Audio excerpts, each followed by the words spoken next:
Hi everyone, this is Sean's Mandarin Chinese. This video is about the Chinese poem 静夜思, which is roughly translated into English as nostalgia.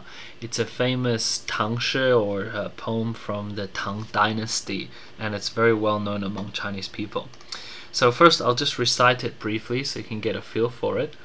床前明月光，疑是地上霜。举头望明月，低头思故乡。And I'll explain that. So firstly, here's a pretty decent English translation of this poem.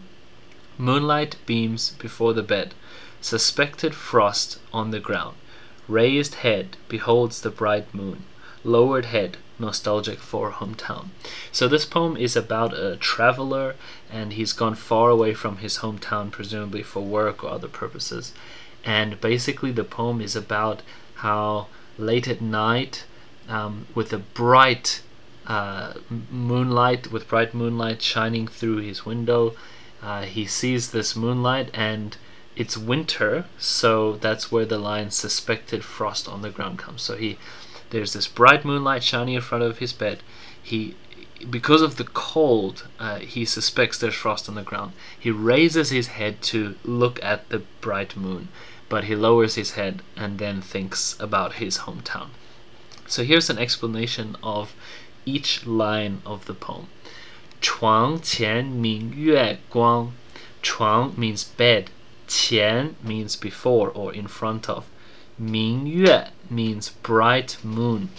光 means light. So hence moonlight beams before the bed, or bright moonlight beams before the bed. Beams is, I guess, a good English translation to illustrate that it's bright, okay? 疑是地上霜. 疑 comes from the word 怀疑, which means to doubt or suspect, hence suspected. 是 is 地, ground or earth, 上 on, and 霜 frost, hence suspected frost on the ground. 举头望明月. 举 means to raise or lift, 头 means head, 望 means to gaze or behold. 明月 is again the same as the first line, bright moon. So raised head beholds the bright moon. 低头思故乡.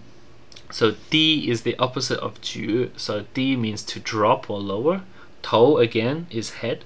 思 means to think or consider, and in this context it kind of means to miss or feel nostalgic for. And 故乡 means hometown, hence lowered head, nostalgic for hometown. I hope you've enjoyed this explanation. If you do decide to memorize this poem, it's a great poem to memorize. It's beautiful and quite classical in Chinese culture. Thanks for watching.